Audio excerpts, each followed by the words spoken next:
আসসালামু আলাইকুম ওয়া রাহমাতুল্লাহি ওয়া বারাকাতুহু। স্বাগতম সবাইকে আমাদের মাদ্রাসায়। আজকের এই ক্লাসটি দাখিল পরীক্ষার্থী এবং নবম দশম শ্রেণীর শিক্ষার্থীদের জন্য আরবি দ্বিতীয় পত্র এই বিষয়ের উপর, এবং এটা আমার কোশ্চেন সলিউশন 1-এর লেকচার 10 এবং সর্বশেষ পর্ব। আমরা কিন্তু 1 নং প্রশ্নের উত্তরে কমন পাওয়ার জন্য টোটাল 10টা কোশ্চেন, খুব গুরুত্বপূর্ণ 10টা কোশ্চেন সিলেক্ট করেছিলাম, এবং আমি ধারাবাহিকভাবে প্রশ্নগুলোর অ্যান্সার করে দেওয়ার চেষ্টা করেছি। এবং এটা হচ্ছে সর্বশেষ আমাদের লিস্টের।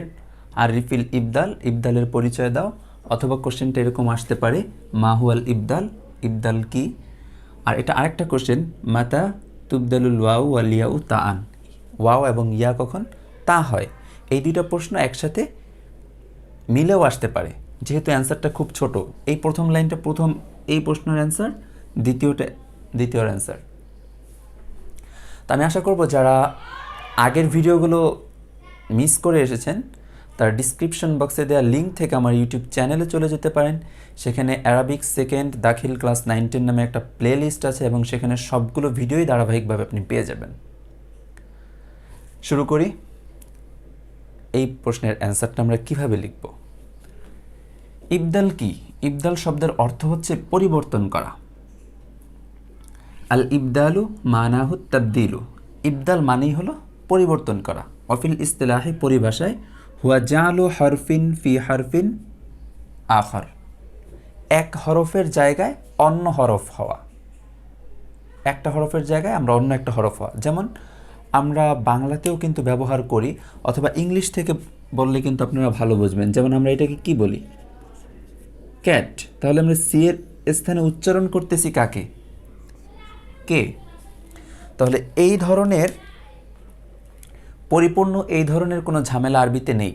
আরবিতে কখনো এক হরফের জায়গায় অন্য হরফ উচ্চারণ হয় না, কিন্তু হ্যাঁ, হরফটাই চেঞ্জ হয়ে যায়, এবং সেটাই হচ্ছে ইবদাল।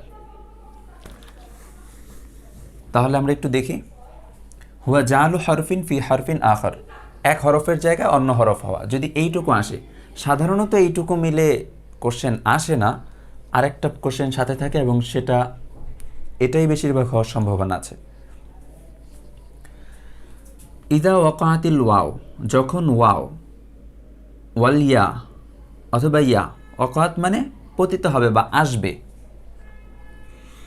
ফা আন, ফা আন মানে হচ্ছে প্রথম অক্ষর হয়ে।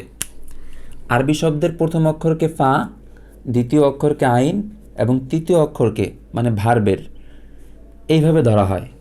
তাহলে যখন ওয়াও এবং ইয়া ফা আন আসবে, তার মানে প্রথমে আসবে। লিফিয়ালিন মিন বাবি ইফতিয়াল, বাবি ইফতিয়ালের মধ্যে। উবদিলা তা আন, তা হয়ে যাবে। এখানে আরও কিছু কথা আছে, যারা বই থেকে পড়তে পারবেন পড়ে নেবেন, সমস্যা নেই। তখন এটা তা হবে। সুম্মা উদ্গিমাত, তারপর ইদগাম হবে ফি তা ইল ইফতিয়াল, ইফতিয়ালের তায়ের সাথে। কীরকম? ইত্তাকদা মিন ইউতাকদা, যেমন ইউ ওয়াও আসছে, তাকদা, এটা বাবি ইফতিয়ালের মাজদার আমরা জানি। তো আমরা উচ্চারণ করি কি? আমরা এইটাকে তা বানিয়ে দিই। এখন এই একটা তা আর এইখানে একটা তা, দুইটা তা মিলে তাসদিদ দিয়ে দেব, তখন হবে ইত্তাকদা।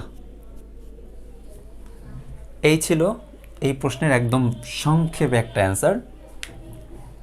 আশা করি আমার যে 10টা কোশ্চেনের অ্যান্সার আমি ধারাবাহিকভাবে করে দিয়েছি, এগুলো যদি কমপ্লিট করেন তাহলে আমাদের 1 নং প্রশ্নের উত্তরে 4টা কোশ্চেন থাকে, আর 4টা কোশ্চেনের মধ্যে 2টা আমাদের অ্যান্সার করতে হয়।